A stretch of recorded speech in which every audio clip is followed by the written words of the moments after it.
Adam with Milo's Restoration, and today I've got a video for you about using an ultrasonic cleaner to clean HVLP spray guns and other parts that you might use for painting. You know, I'm probably going to clean my spray gun stand with it, other things like that. And basically what I did is I kind of researched a spray, like a cleaner that I wanted to buy, and I found one on Amazon that was a Fever, and it was like $400, but it was a lot bigger. And so I'm thinking about getting that one, but I kind of wanted to test to see if the 40 kilohertz ultrasonic cleaner would even work before I invested that much money on this. So I went and bought a $179 one from Harbor Freight, and it's just, you know, the very basic one that they sell, not the least expensive one, but the one that's a little bit higher up than that. And so basically what it has is, here it has the cycle, and this is, you know, the timer, how you turn it on. And what you would do is what I usually do is I'll come over here and I'll set my heat first. So I'll set it, for spray guns, it kind of varies. If you have an all stainless steel gun, I would imagine you could probably set the, you know, the heat a little bit higher, but I don't have that in this case. So I'm probably going to go around 60 centigrade. I think it maxes out at 70, which is 80, which is 176. So I'm gonna go about 65, 70-ish. That's pretty warm, but not, you know, it's actually 65. Not warm enough to hurt anything really. And then the cycle. I usually do about a 20-minute cycle. You don't want to do anything longer than that. And for the cleaning solution, I use a lot of different things, but you can't use solvents with this one, so that's kind of a problem for me. What I've been using the most is like Simple Green, degreaser, and I'll just throw a little bit of ultrasonic cleaning solution from Harbor Freight just for good purpose. And I kind of want to show you these parts before everything really gets started. So this is my cup off of my Apollo. It's got a lot of paint on it. The gasket, you know, it needs cleaning. And then this would be siphon, and it's pretty gunky too. It's got a lot of shellac wax on it, and that's kind of what I'm trying to figure out if it's going to eliminate or not. So we'll try it out. But yeah, definitely don't. And put that gasket, make sure it's good.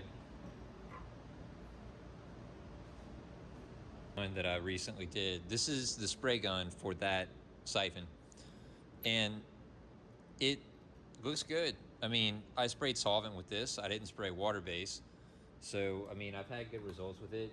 The only thing, and I don't even really know if this is related to the cleaner in particular or it's just something that occurred, is that there is a little bit of like scaling right here or something that occurred, but I think that might have been from me dropping it. And it does take the coating off of the gun. But for me, having a clean gun and not having fisheye and contamination and all that stuff is way more important than any kind of issues that, you know, the coating, as long as you keep the gun clean, then I would rather use ultrasonic cleaner. So that's what I've been doing. Whenever it's ready.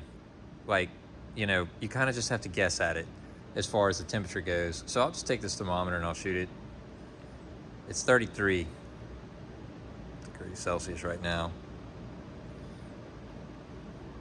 Okay, so it's up to around 40, and I don't have time to wait on it right now because I have to go back and do some other work. So I'm just gonna go ahead and turn it on.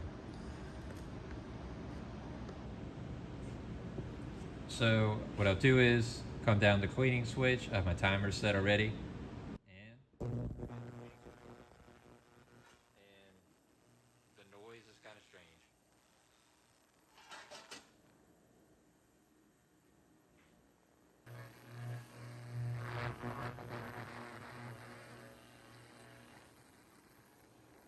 cleaned a lot of the parts and it came out pretty good. I was pretty happy with it. It's not 100% as clean as I'd like it, but I could run it again and probably get better results.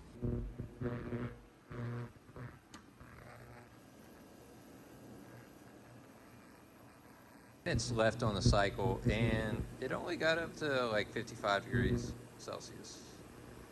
So, you know, that took 18 minutes. So yeah, I mean, just something to consider.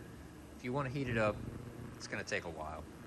Things to consider. There are some things in the rule manual for, you know, not the rule manual, but the instruction manual for Harbor Freight that do's and don'ts with the cleaner. I follow some of them. I don't follow some of them. But, you know, ultimately you need to do whatever you need to do to be safe with this machine. But for me, I know what's dangerous and what's not in the context of what chemicals I'm using in my spray guns and stuff. So yeah, I'm not really using any serious cleaning solutions here. So that's another thing. But it is hot. It's hot, you know, so you gotta be careful with that. So I just went off now, and you want to use something like tongs or something like that to get it out. But usually what I do is at this point, it's going off, and at this point it's going off, and I'll usually have a various assortment of things here to help me clean it, because it's all it's really going to do is knock the paint off, and you're still going to have to clean it off. Some cases it'll just take it all off and it'll be at the bottom of the tank, but that's rare. So I've got, you know, your typical kind of spray gun cleaning tools right here, and you just want to use something and fish whatever part you want first out of there. And I'll leave the heater on while I'm doing this, and that way it'll keep the paint still nice and loose, or whatever the coatings, so that I can come back to them later. So first I'm going to clean this gasket off because that needs to come out first. So yeah, I mean, it looks okay. I'll take a rag or something and just get all the loose paint, all the loose gunk off of it that I can.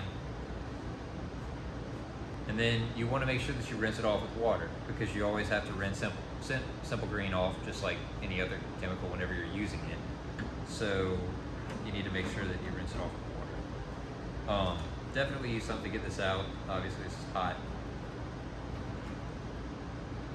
Yeah, you want to, I like to leave the heating switch on, that way it'll help to kind of keep everything good. It's really hot. But yeah, I mean, paint, this was a shellac gun, so you got a good bit of a fuse, but I'll kind of, it's going to be hard for you to see, so I'll kind of clean it off real quickly with the brush. And you know, it comes off easily with a brush.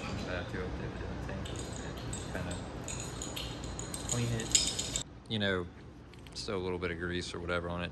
Just like a little bit of, that's actually not like wax or something like that, that kind of blackish stuff. That's just like the gun kind of turning from the heat, probably not a good idea to use it with the heat, but I don't know.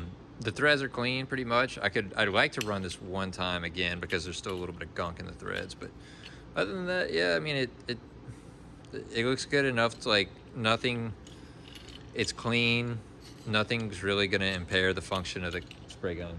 So next we'll do, this was some like lacquer, just regular nitro lacquer, and I mean, it just, you know, it's been on there for like a month. Just comes right off. It's pretty nice. Just take a rag and kind of wipe it. Get as much of it off as I can.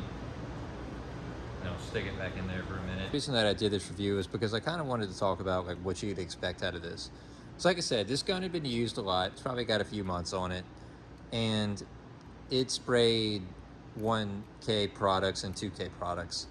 And what I mean by that, so it was water-based, but it was water-based enamels and, you know, heavy-duty 1K products that are not just like off-the-shelf latex paint. So, you know, yeah, it was able to get that off. It struggled with the solvents a little bit more, but that's to be expected. But then again, I only ran one 20-minute cycle on each of these guns. I could do it again and probably get better results. But the thing is that whenever you know, do this, this does not fit in here. So if you're wondering, like, as far as like getting this for using spray guns, you do need to use the basket with it because it keeps the parts elevated and not banging on the bottom of the machine. So this gun disassembled will fit in there, and it says not to use multiple parts at one time, but I do because it's just it takes too long. It takes too long to wait. So yeah, you can disassemble this gun and fit it in there like that, and laying on its side kind of slightly at an angle, it will fit inside there. So that's Graco. On the other hand, is a little tougher. This is a Graco Edge 2, and I'll show you in a minute, but it doesn't fit in there completely. So just something to think about. Harbor Freight gun is smaller than the Graco, so I know for a fact that it's going to fit in there.